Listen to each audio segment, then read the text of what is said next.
আমার ভাই ৩৬ বছর বয়সী হয়ে গিয়েছিলেন, কিন্তু তবুও তিনি এখনও অবিবাহিত ছিলেন। আমাকে এবং আমার স্বামীকে একসাথে দেখে ভাইয়ের মনটা ছটফট করত।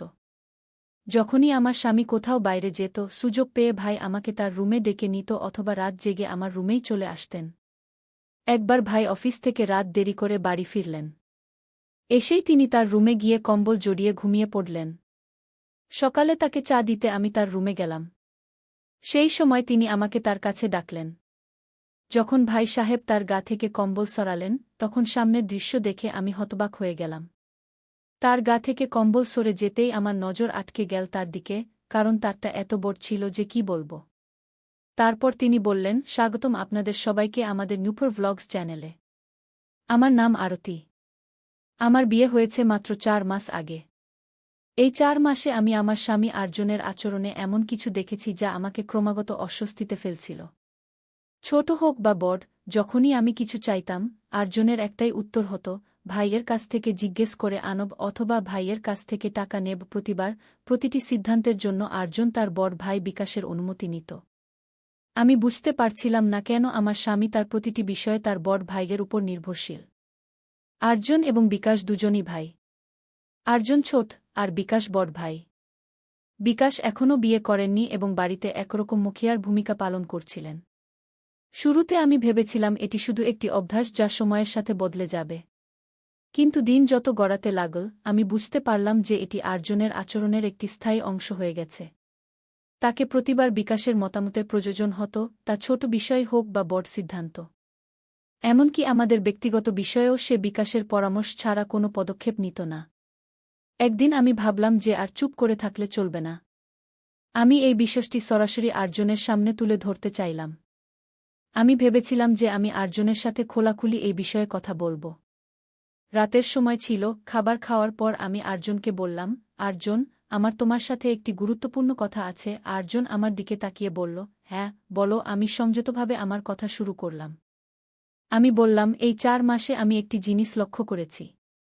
যখনই আমি তোমাকে কিছু বলি বা কিছু চাই, তুমি সবসময় বলো, ভাই সাহেবের কাছ থেকে জিজ্ঞেস করে আনব অথবা ভাই সাহেবের কাছ থেকে টাকা নেব।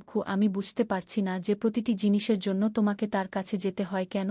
আর্জন কিছুক্ষণ চিন্তা করে বলল, তুমি জানো না ভাই সাহেব আমাদের জন্য কত কিছু করেছেন।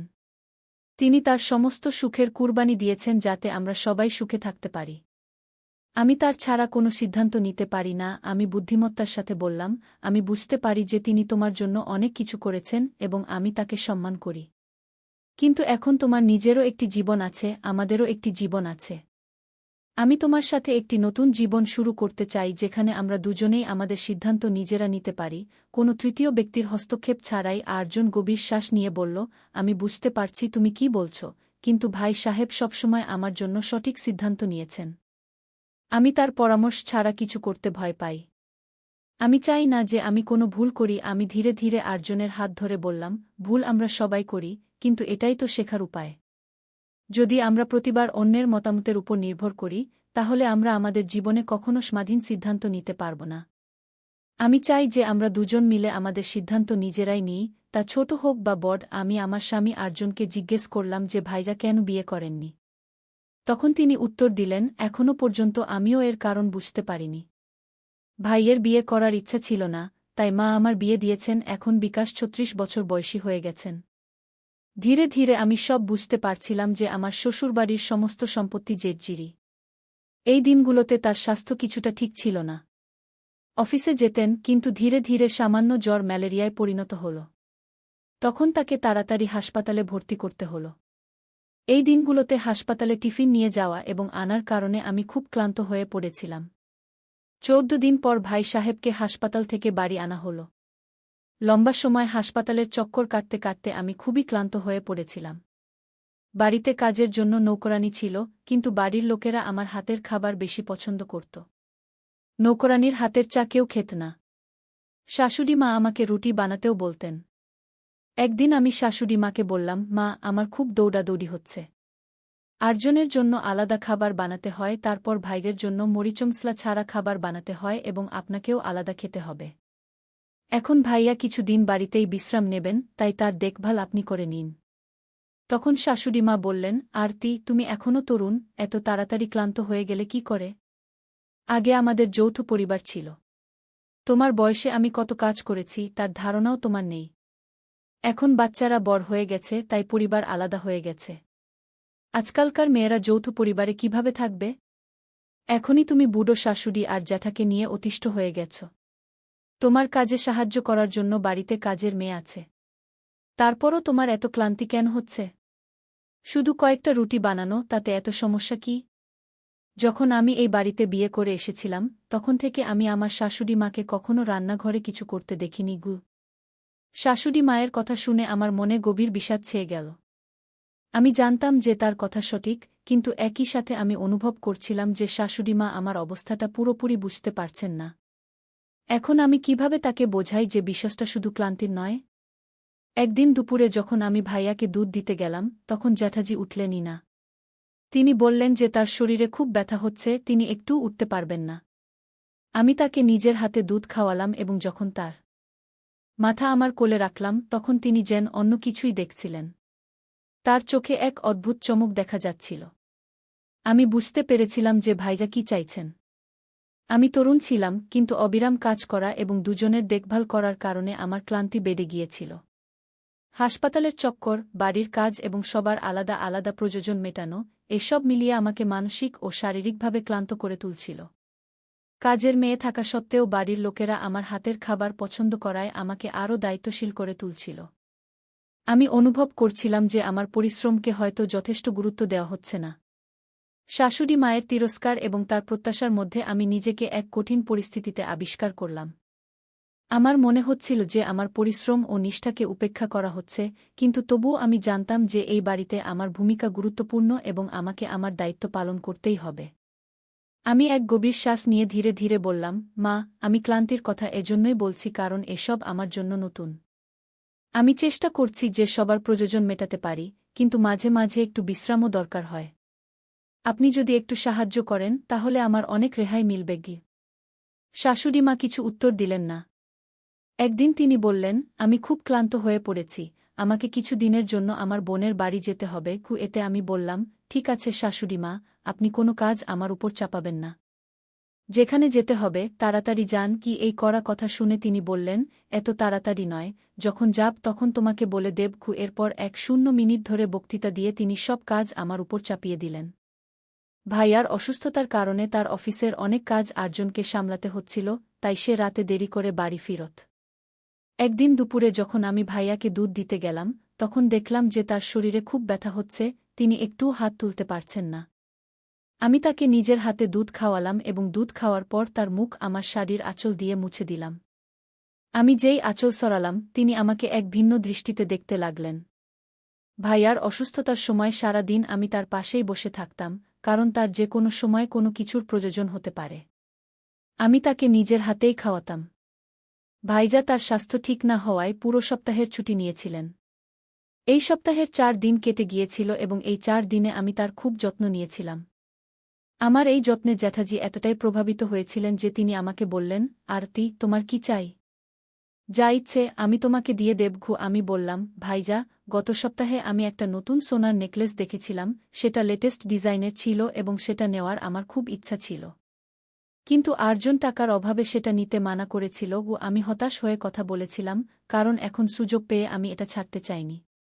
জ্যাঠাজি বললেন, আরতি, তোমার নেকলেস পছন্দ হলে তুমি আমাকে একবার বলতে পারতে না? আমি তখনই তোমাকে সেটা কিনে দিতাম। এরপর তিনি আমাকে সঙ্গে সঙ্গে তার কার্ড দিয়ে দিলেন এবং সন্ধ্যায় গিয়ে আমি সেই নেকলেস কিনে নিলাম। নেকলেসটা হাতে পেয়ে আমি খুশিতে আত্মহারা হয়ে গেলাম।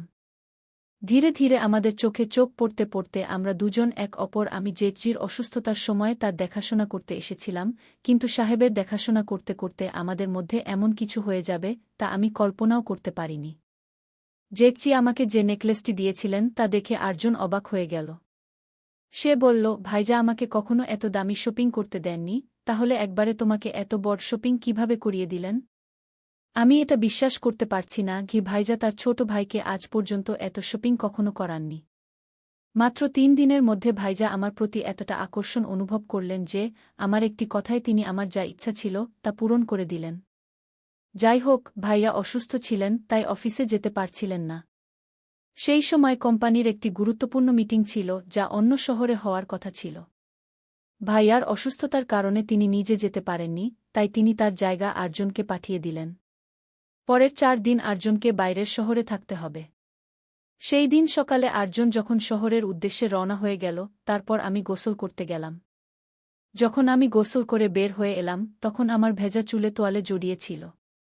যেই আমি তোয়ালে সরিয়ে চুল শুকানো শুরু করলাম, ভাইয়ার কণ্ঠ শুনতে পেলাম।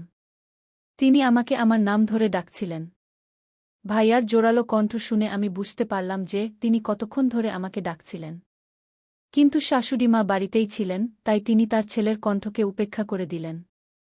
শাশুড়িমা নিজেকে কাজ থেকে দূরে রাখার অভ্যাস ছিল, তাই তিনি সারাদিন বাইরে গল্পগুজব করতে যেতেন।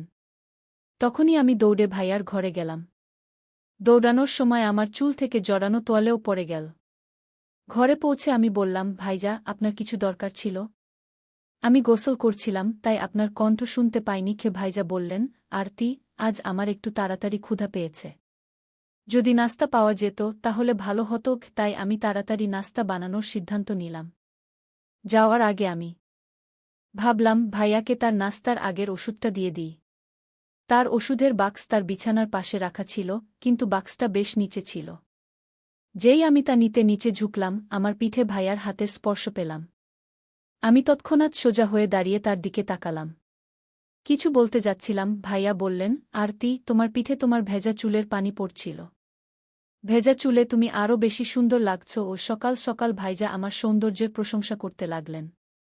তার কথায় হাসতে হাসতে আমি তাড়াতাড়ি নাস্তা বানাতে চলে গেলাম। নাস্তায় আমি তার পছন্দের গাজরের হালুয়া বানালাম। আমার হালুয়া খেয়ে ভাইজা সবসময় আমার প্রশংসা করতেন, কিন্তু আজ তিনি আমার কিছু বেশি প্রশংসাই করছিলেন। ভাইজা সাহেবের অসুস্থতার কারণে আমি তাকে হাতে করে খাওয়াতাম। সেই রাতে যখন আমি তাকে রুটি খাওয়াচ্ছিলাম, তিনি আমার আঙুল কেটে দিলেন। এতদিনে এটা প্রথমবার ঘটল। আমি বুঝতে পারলাম না যে তিনি ইচ্ছাকৃতভাবে এটা করেছিলেন নাকি ভুলে একটু জোরে কেটে ফেলেছিলেন, যাতে আমার ব্যথা লাগল। ভাইজা সাহেব আমার হাতটি 2 হাতে শক্ত করে ধরে ফেললেন। আমাকে এক অদ্ভুত দৃষ্টিতে দেখতে লাগলেন। ভাইজা আমাকে এক ভিন্নভাবে দেখে বললেন, আরতি, আমার স্ত্রীও তোমার মতো হওয়া উচিত ছিল। তার কথা শুনে আমি খুশি হলাম, কারণ আমার মনে হলো তিনি বিয়ের জন্য প্রস্তুত হচ্ছেন। তারপর তিনি বললেন, আমাকে তোমার মতো নয়, বরং এখন তোমাকেই চাই। তোমার মতো তো আমি খুঁজেই পাব না। তার এই কথায় আমার মনে গভীর প্রভাব পড়ল। তিনি বললেন, বুঝে নাও যে স্ত্রী হিসেবে আমি তোমাকেই চাই। এর মানে ছিল যে ভাইয়ার আমার প্রতি দৃষ্টিভঙ্গি ধীরে ধীরে বদলাচ্ছিল। তখন আমি তার কথায় বেশি গুরুত্ব দিইনি, কিন্তু ধীরে ধীরে আমিও তার দিকে আকৃষ্ট হতে শুরু করলাম। ভাইয়ার অসুস্থতা আমাদের একে অপরের আরও কাছে আসার সুযোগ দিয়েছিল। এই দিনগুলোতে ভাইজা আমার সাথে বেশি কথা বলতে শুরু করেছিলেন এবং তার অনুভূতি প্রকাশ করতে লাগলেন। সেই দিন আমার মনে হতে শুরু করেছিল যে ভাইয়ার কাছে আমি পছন্দনীয় হয়ে উঠছি। ভাইয়ার কথা এবং তার আচরণ আমাকে এক অদ্ভুত দ্বন্দ্বে ফেলে দিয়েছিল।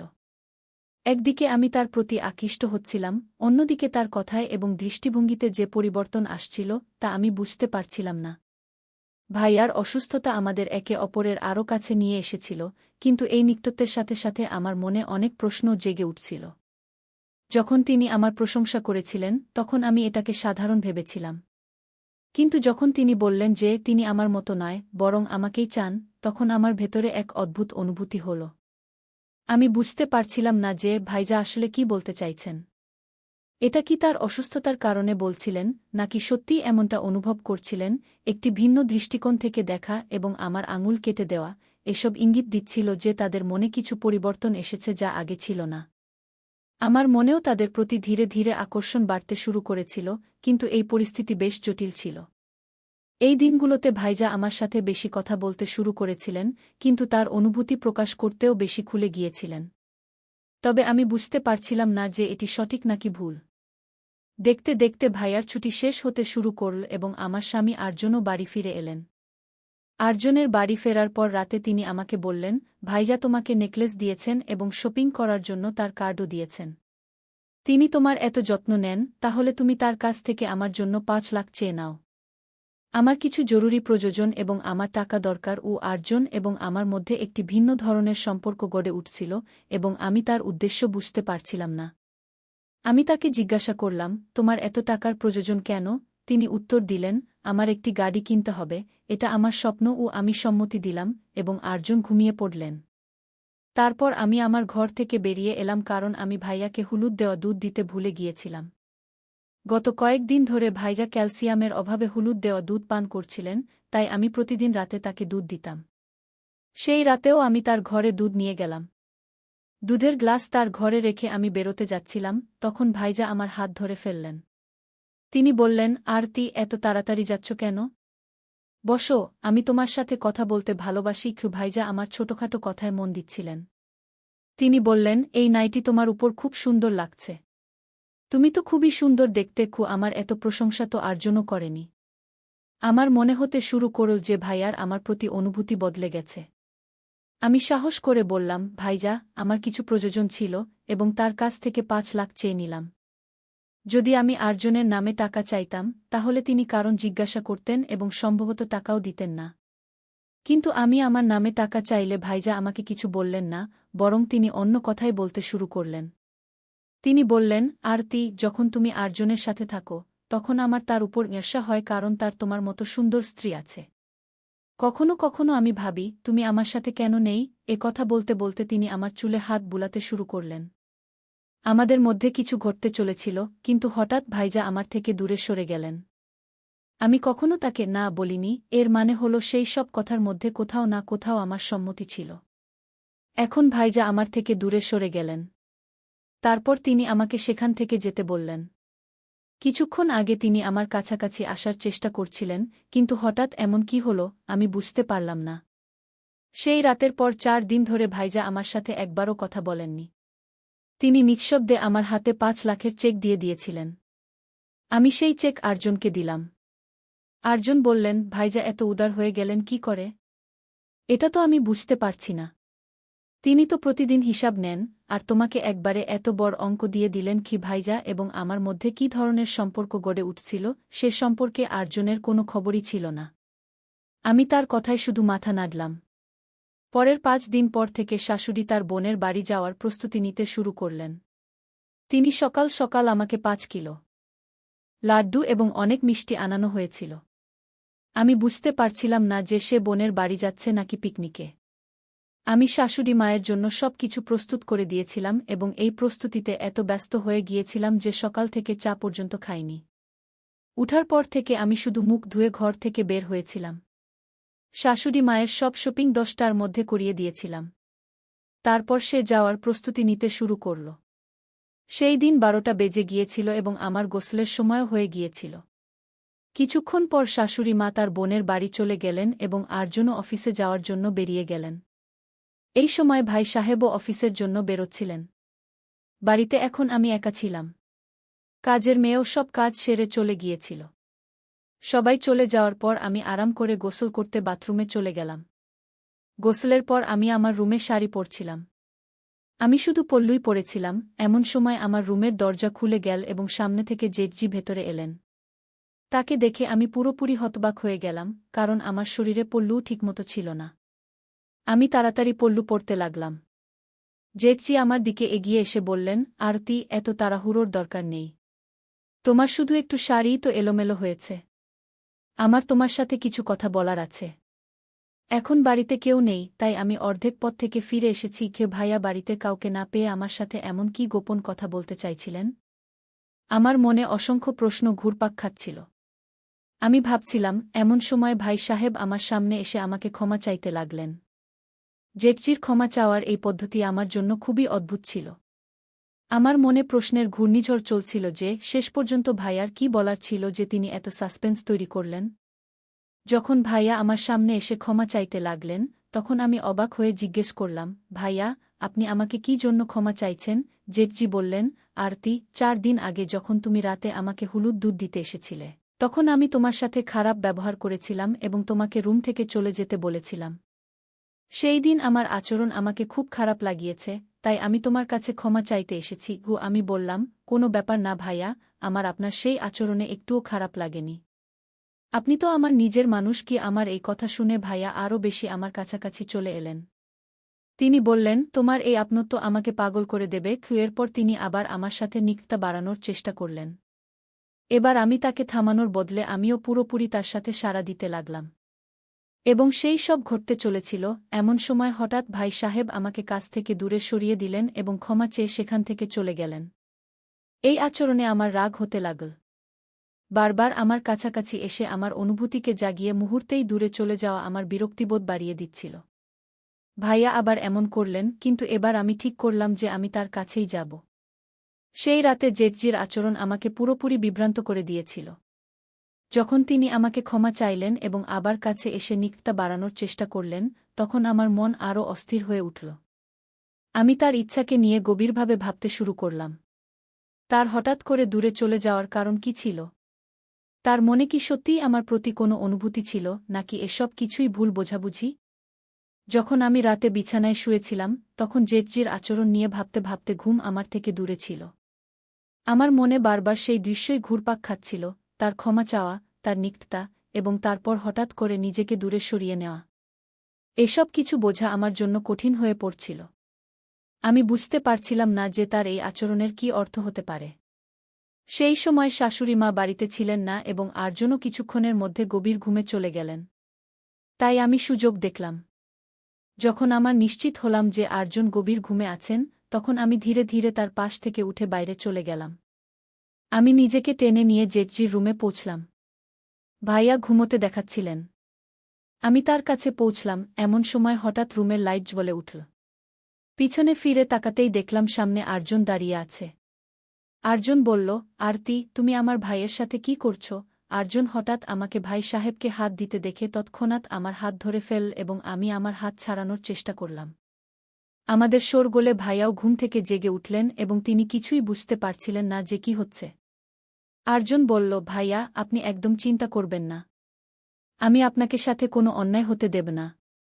আমার স্ত্রী আপনার সাথে এমন কিছু করবে, এটা আমি কল্পনাও করিনি। কে এ কথা শুনে জেটজিও হতবাক হয়ে গেলেন। জেটজি আর্জনকে শান্ত করলেন এবং বললেন, আমার এখনও বিশ্বাস হচ্ছে না যে আরতি কিছু ভুল করতে পারে। তারপর ভাই সাহেব আমাকে জিজ্ঞেস করলেন, আরতি, এসব কি হচ্ছে? তুমি আমার সাথে কি করতে যাচ্ছিলে? আমি ধীরে ধীরে বলতে শুরু করলাম, ভাইয়া, আমি আপনার সব স্পর্শ করে দেখতে চাইছিলাম যে আপনার মৌসুম হয় কিনা, কোনো গোপন রোগ আছে কিনা। কারণ আমার সন্দেহ হচ্ছিল যে আপনার মধ্যে কোনো ঘাটতি আছে এবং আপনার মৌসুম হয় না। আপনি ৩৬ বছরের হয়ে গেছেন এবং আপনার এত সম্পত্তি আছে, তবুও আপনি কেন বিয়ে করলেন না? এবং আর্জন, আমি আপনাকে কয়েকবার এ সম্পর্কে জিজ্ঞাসা করেছি, কিন্তু আপনিও কিছু বলেননি। আমি ভেবেছিলাম হয়তো দাদা তার কোনো ঘাটতি সবার কাছ থেকে লুকিয়ে রেখেছেন। আমাকে এটি পরীক্ষা করতে হয়েছিল, তাই আমি চেক করতে চেয়েছিলাম। আমার কথা শুনে জেটজি বললেন, আরতি, তোমাকে কে বলেছে যে আমার মধ্যে কোনো ঘাটতি আছে? তুমি এমন কেন ভেবেছ? আমি উত্তর দিলাম, দাদা, কয়েকবার আপনি আমার কাছাকাছি এসে থেমে গেছেন। আপনার কথায়ও এক ধরনের দ্বিধা ছিল। তাই আমি সত্য জানতে চেয়েছিলাম যে আপনার মধ্যে সত্যিই কোনো ঘাটতি আছে কিনা, বা বিয়ে না করার অন্য কোনো কারণ আছে। এই কারণেই আমি আপনার সাথে মিষ্টি মিষ্টি কথা বলতাম। দাদা, এখন সত্য বলুন, আপনার মধ্যে কোনো ধরনের ঘাটতি আছে যা আপনাকে বিয়ে করতে অস্বীকার করাচ্ছে? জেটজি তখন গম্ভীর স্বরে বললেন, আমার মধ্যে কোনো ধরনের ঘাটতি নেই। আমার বিয়ে না করার শুধুমাত্র একটি কারণ আছে এবং তা হল আমার প্রেম। যখন আমি ২০ বছর বয়সী ছিলাম, তখন থেকেই আমি আমার শৈশবের বন্ধু পায়েলকে বিয়ে করতে চেয়েছিলাম। পায়েল আমাকে খুব ভালোবাসত এবং তার পরিবারও আমাদের বিয়ের জন্য অনুমতি দিয়েছিল। আমি আমার মায়ের কাছেও অনুমতি নিতে চলেছিলাম, কিন্তু কয়েক দিনের মধ্যেই আমরা জানতে পারলাম যে পায়েলের ব্রেন টিউমার হয়েছে। তার বাবা-মা তার চিকিৎসা শুরু করেছিলেন, কিন্তু চিকিৎসার সময় টাকার অভাব হয়ে গেল এবং পায়েল তার জীবন হারাল। সেই সময় আমার কাছে এত টাকা ছিল না যে আমি আমার প্রেমকে বাঁচাতে পারি। সেই দিনের পর থেকে আমি বিয়ের চিন্তা আমার মাথা থেকে বাদ দিয়েছি এবং শুধু টাকা কামানোর সিদ্ধান্ত নিয়েছি। মা সবসময় আমাকে বিয়ের জন্য চাপ দিতেন, কিন্তু পায়েল ছাড়া আমি অন্য কারো সাথে বিয়ে করতে পারিনি, কারণ আমার হৃদয়ে শুধু সে ছিল।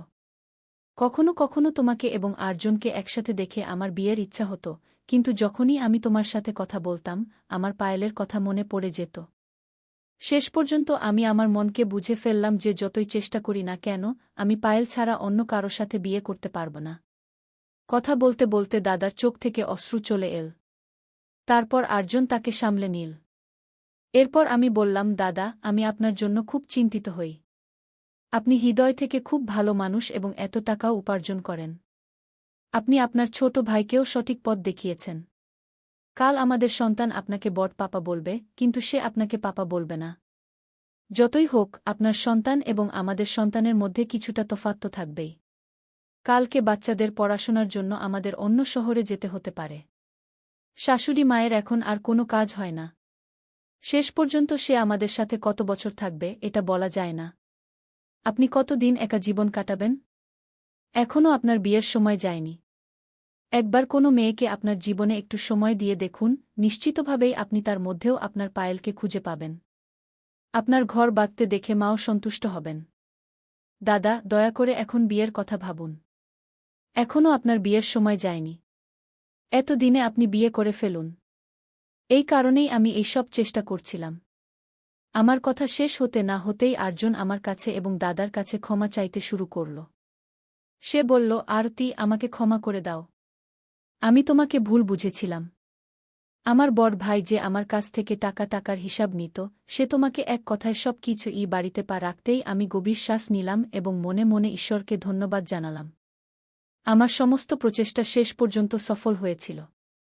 আমি ভাইয়ের হাতে তাদের বয়সের ভরসা তুলে দিয়েছিলাম। এখন আমি নিশ্চিত ছিলাম যে ভাইয়ের জীবন আবার সুখে ভরে যাবে এবং শাশুড়ি মাও শান্তিতে ঘুমাতে পারবেন। বাড়িতে আবার সুখের বন্যা এসেছিল। ভাইয়ের বাড়ি বসতে দেখে আমার হৃদয়ও শান্তি পেয়েছিল।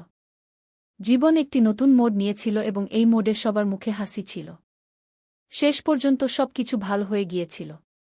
তাই বন্ধুরা, প্রতিটি পরিবারে যদি আরতির মতো বউ থাকে, তবে প্রতিটি বাড়ি সবসময় হাসি খুশি এবং সুখে ভরে থাকবে। তাই বন্ধুরা, আজকের গল্প এটাই ছিল। এই গল্প সম্পর্কে আপনার মতামত কী তা আমাদের কমেন্টে জানাতে ভুলবেন না। যদি ভিডিওটি ভাল লেগে থাকে তবে লাইক, শেয়ার এবং চ্যানেলটি সাবস্ক্রাইব করুন। ধন্যবাদ।